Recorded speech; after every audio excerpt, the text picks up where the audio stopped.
Abdullah, kamu nggak menyentuh istrimu? Terus kata Abdullah, da'ni atamata bisyababi, biarkan aku menikmati masa mudaku.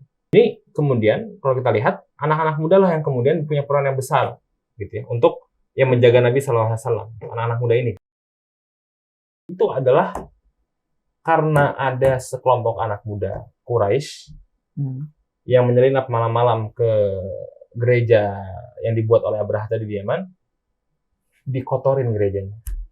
Saya ini akhirnya terlalu melihat anak muda ini dengan cara yang negatif tadi.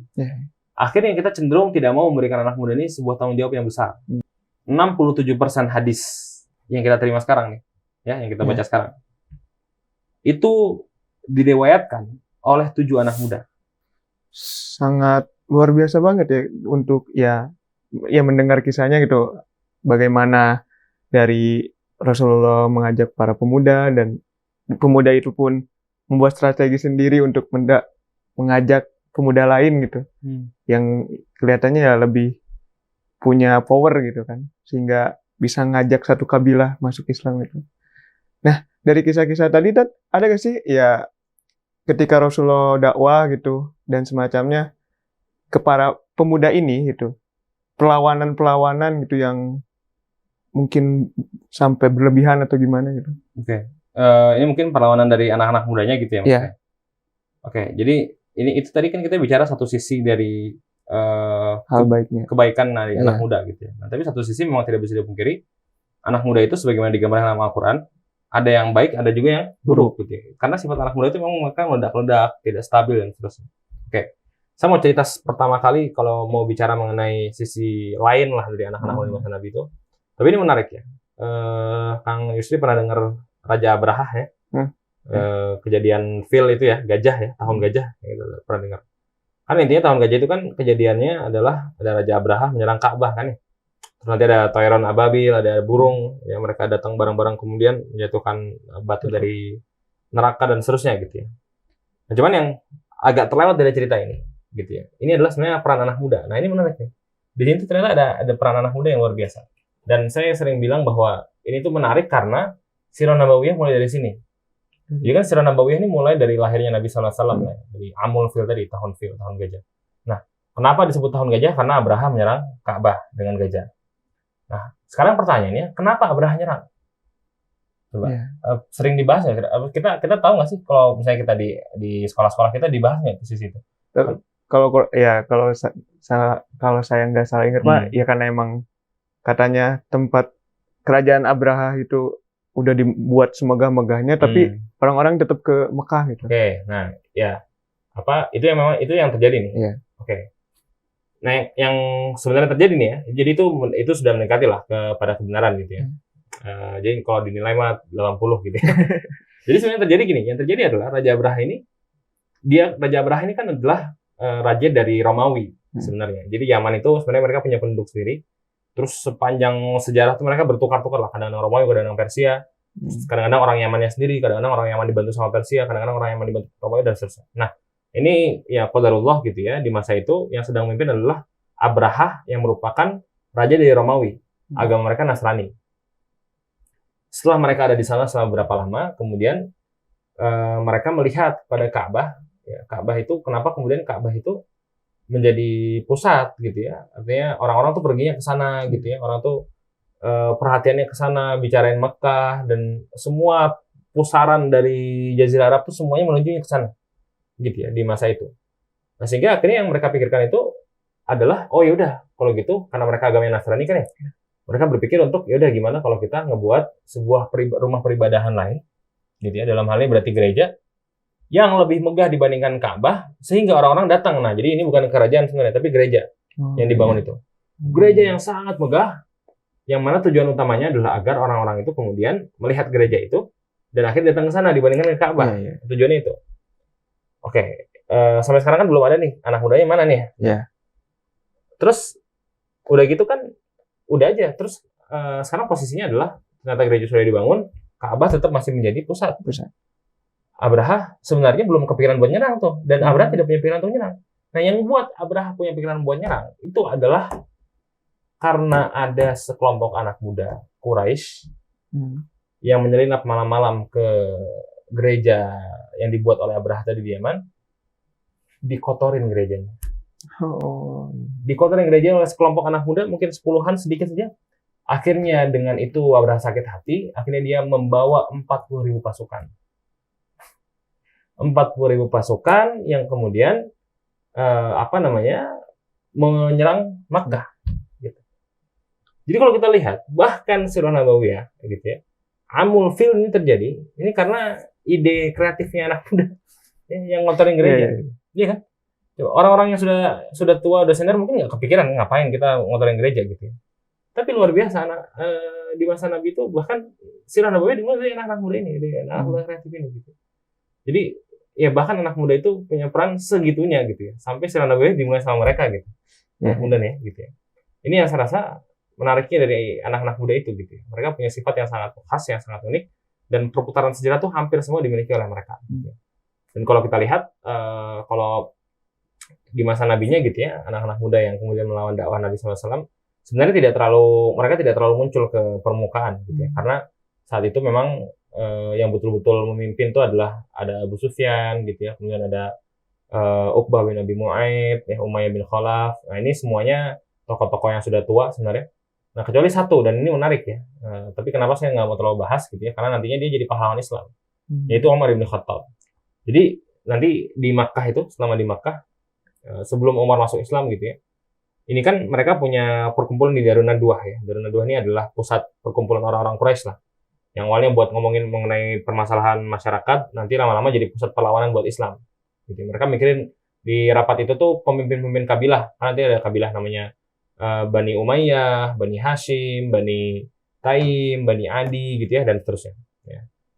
Mereka ngumpul di rumah itu tuh, bicarain mengenai gimana sih cara kita menghentikan Nabi gitu. Nah, itu yang terlibat dari pemimpin Baninya, pemimpin sukunya, dan udah tua-tua semua, kecuali Umar bin Khattab. Umar itu pada saat mimpin dan masa Nabi SAW, umur itu masih 30-an tahun. Ya, umur itu kurang lebih 31-32 tahun pada saat itu.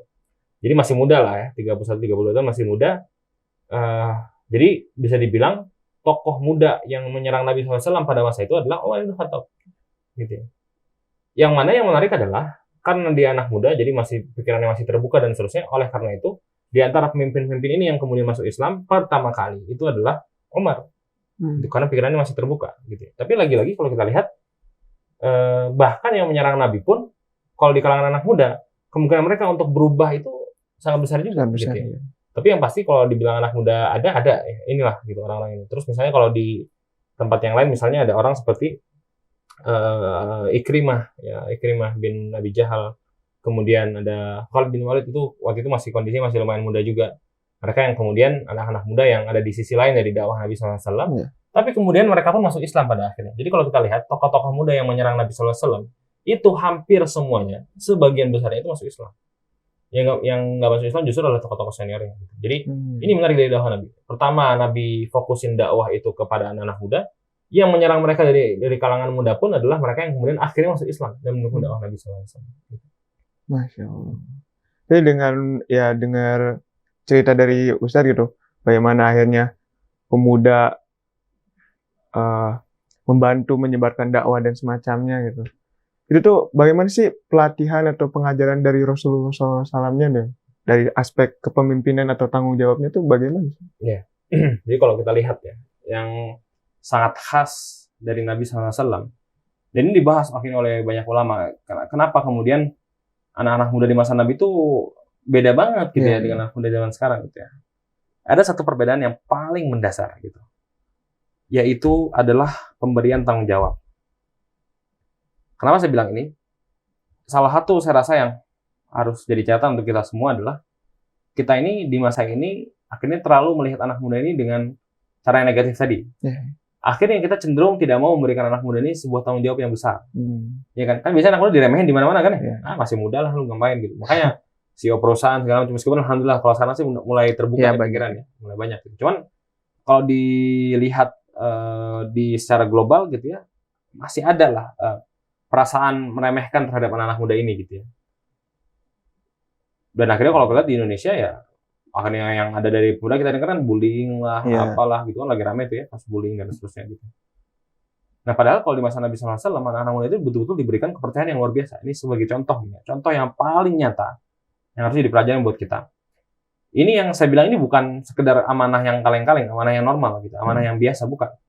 Ini kata Dr. Usman Al-Khamis, beliau bilang 67% hadis yang kita terima sekarang nih, ya, yang kita baca sekarang, itu diriwayatkan oleh 7 anak muda. 67%-nya, lebih daripada setengahnya.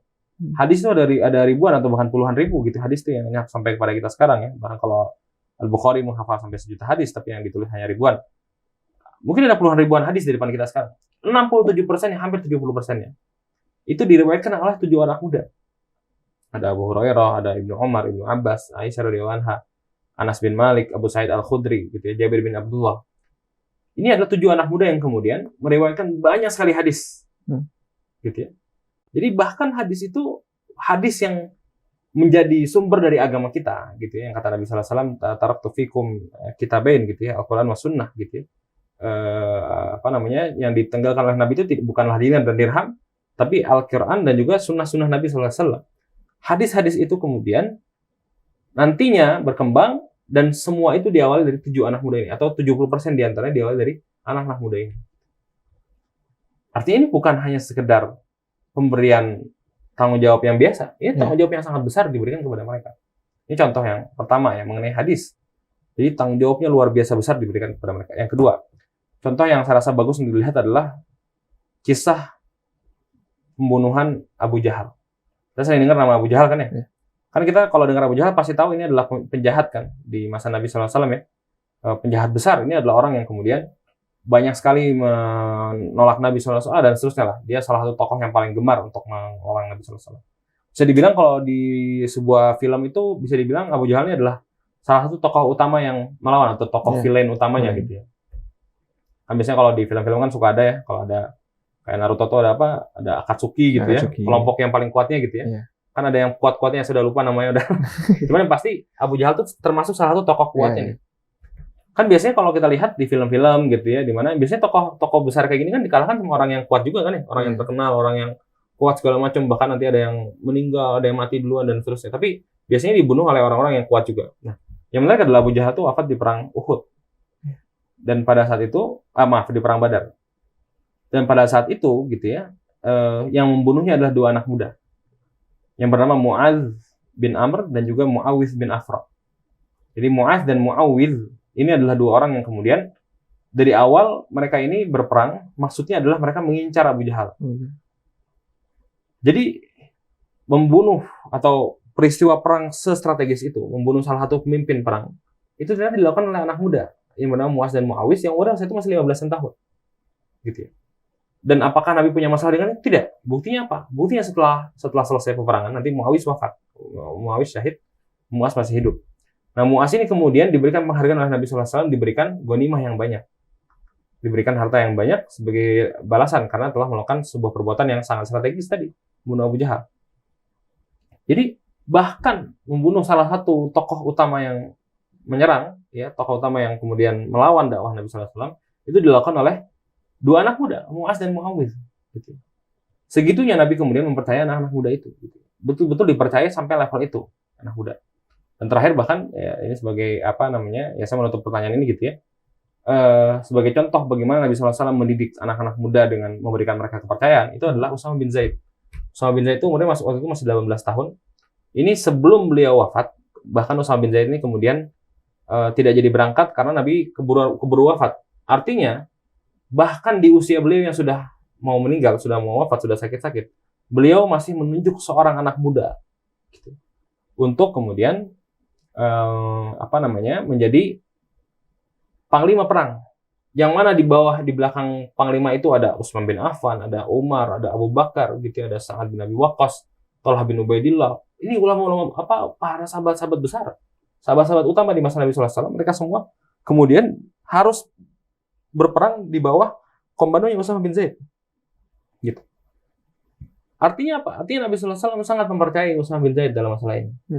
Gitu. Usama bin Zaid itu sangat dipercaya oleh Nabi SAW. Segitunya, gitu ya, amanah yang sangat besar, gitu ya. Dan ini saya rasa menunjukkan Nabi SAW itu kemudian memberikan perhatian yang luar biasa kepada anak-anak muda Dan cara pendidikan yang paling khas dari Nabi SAW adalah dengan memberikan mereka tanggung jawab. Mereka tanggung jawab. Itu yang pertama ya, cara pendidikan Nabi SAW. Nah, yang kedua ini dan saya rasa ini yang terakhir dari pertanyaan ini mengenai interaksi Nabi dengan seorang anak muda, yaitu Ibnu Abbas. Jadi Nabi ini pernah ngobrol dengan Ibnu Abbas, kemudian Nabi memberikan sebuah nasihat. Dan saya rasa inilah cara Nabi SAW bertaamul dengan anak muda, dan inilah nasihat Rasul kepada anak muda nih. Dan yang saya rasa harusnya kita ingat-ingat sebagai anak muda. Kata Nabi SAW, ihfadillah yahfaduk. Jagalah Allah di masa kamu sulit, jagalah Allah di masa kamu muda, maka Allah akan menjagamu di kondisi kamu sedang susah, Allah akan menjagamu dalam kondisi kamu lemah, Allah akan menjagamu dalam kondisi kamu tua. Nah, jadi Nabi SAW itu, kalau kita lihat ya dari hadis ini, kita bisa lihat ada dua pelajaran penting. Yang pertama adalah isi dari hadis yang tentunya gitu ya, tentang bagaimana penjagaan kita terhadap Allah, artinya kita mengingat Allah, kita sholat, rajin dan seterusnya, khususnya di masa muda. Dan Nabi itu menekankan itu pada anak muda tuh, ya, supaya mereka itu kuat secara ruhiyah gitu ya, dan seterusnya, sehingga kemudian mereka kokoh secara akidah, secara akhlak setelah mereka menua. Yang pertama. Yang kedua, Nabi SAW itu memiliki kedekatan yang sangat baik dengan anak muda. Dan kalau kita lihat kebanyakan dialog dengan anak-anak muda itu interaksi Nabi dengan anak-anak muda itu adalah interaksi dalam bentuk dialog. Jadi anak muda di masa Nabi itu banyak sekali diajak diskusi oleh Nabi SAW. Saya rasa ini yang kedua gitu ya, yang tercatat lah ya dalam sejarah bagaimana Nabi SAW mendidik anak muda itu. Anak muda itu mereka punya pikiran sendiri, punya ide dan gagasan sendiri, mereka punya semangat yang membara gitu ya. Jadi nggak cocok memang kalau anak muda itu dididik dengan disuruh-suruh. Ada program ini, oke, semuanya ngikutin ya, semuanya ikuti, misalnya harus ini, harus itu, apalagi mahasiswa kan, harus ini, ada program ini, sekarang kita nginep di sini kan, kita harus dulu tuh udah bawa mesin tik ya segala macam kan di salah satu program di kampus gitu ya, di himpunan. Artinya masa Nabi SAW itu mengajarkan kepada kita bagaimana anak muda itu seharusnya diajak diskusi, dilibatkan dalam hal-hal besar, diberikan amanah gitu ya. Tadi sebelum kita bahas, inilah yang kemudian menjadikan anak muda di masa Nabi itu mereka hidup, mereka terlibat secara aktif, mereka betul-betul ada di pusat kejadian, mereka betul-betul menjadi pusat dari semua kejadian-kejadian besar di masa Nabi SAW. Saya rasa ini sebagai gambaran bagaimana Nabi SAW itu mendidik anak-anak muda di masa beliau SAW. Masya Allah. Nah, begitu Sobat Salman semua, untuk para Sobat Salman yang mungkin umurnya masih muda, kalian tuh ya banyak potensi lah gitu untuk melakukan kebaikan. Jadi ya jangan sampai potensi itu tuh dihilangkan gitu. Jangan sampai ke bawah hal-hal yang jelek lah gitu. Apalagi sekarang banyak dilumrahkan hal-hal negatif itu gitu, kayak pinjol dan semacamnya itulah. Mungkin dari Ustadz ada pesan-pesan untuk anak muda zaman sekarang, Ustadz? Ya. Sebelum akhirnya ditutup. Baik. Anak muda itu, ini menurut salah seorang ulama misalnya, Hasan bin Abdurrahman As-Sa'di gitu ya. Itu beliau menggambarkan anak muda itu dengan gambaran yang sangat baik. Ya. Beliau bilang, anak muda itu katanya asyabab itu adalah likulli fikratin haminu rayatiha. Di setiap ide dan gagasan, anak muda itu adalah para pembawa panji pemikirannya. Walikulli ummatin imadu nahdotiha. Dan di setiap bangsa, umat, anak muda itu adalah tiang kebangkitannya. Artinya, anak-anak muda itu, saya katakan, bukan hanya memiliki peran yang penting dalam sebuah peradaban, tapi mereka memiliki peran yang paling penting, gitu. Dan saya ingin menutup dengan perkataan dari Dr. Tiar Al-Bakhtiar. Beliau menyimpulkan dengan beliau membahas banyak anak-anak muda dan seterusnya. Anak muda ini memiliki sebuah peran yang sangat khas yang Allah berikan kepada mereka, melihat dari sepanjang sejarah. Kita lihat ya, bagaimana tadi anak-anak muda di masa Nabi itu mereka melakukan hal-hal besar yang bahkan berdampak pada sirah nabawiyah, pada secara umum. Nah, dan beliau menambahkan, kalau kita lihat anak-anak muda sepanjang sejarah, khususnya sejarah Islam, dan bahkan sejarah dunia secara umum, anak muda itu punya ciri yang khas. Mereka ini selalu ada di mana terjadi sebuah kebuntuan sejarah. Artinya gini, kayak misalnya Indonesia nih, dijajah sekian lama gitu ya, seolah-olah tidak ada jalan keluarnya, karena kita ngelawan bambu, melawan senapan dan seterusnya ya. Ada kebuntuan, kita nggak tahu apa-apa.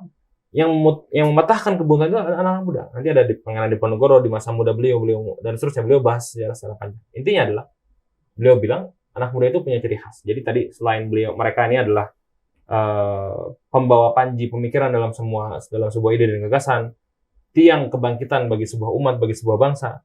Dan tapi anak muda punya ciri yang paling khas, dan ini adalah tugas anak muda yang Allah berikan kepada mereka, yaitu adalah memecah kebuntuan sejarah. Saat terjadi stagnansi sejarah yang besar, saat manusia itu gitu-gitu aja ngelakuinnya, saat kita tidak tahu lagi apa yang harus kita lakukan, saat kita melihat kok misalnya sekarang ada isu Palestina Israel gitu ya, kondisinya kayak gitu-gitu terus, kita melihat ada kondisi di Rohingya, masalah kemanusiaan yang terus hadir, kita lihat masalah ekonomi yang begini-begini saja, makin rusak misalnya ekonomi, bukan hanya di Indonesia tapi di dunia dan seterusnya. Saat ada kebuntuan ini, saat orang-orang kebingungan melakukan apa, maka sebenarnya pemuda itu hadir di tengah-tengah mereka untuk memecahkan kebuntuan itu. Gitu. Maka anak-anak muda sadarlah, gitu ya. Kita ini bukan hanya hadir di sini untuk menikmati masa muda kita dengan cara-cara yang remeh, tapi kita nikmati masa muda kita dengan memecahkan kebuntuan sejarah. Gitu. Masya Allah. Nah, begitu Sobat Salman semua. Semoga kita bisa terus bermanfaat di lingkungan dan lingkungan kita sendiri atau lingkungan yang lebih besar lagi. Mungkin sekian untuk Tanya Ustadz hari ini. Terima kasih juga untuk Ustadz Rehan atas ilmu dan cerita-cerita luar biasanya. Terima kasih semuanya. Assalamualaikum warahmatullahi wabarakatuh. Waalaikumsalam.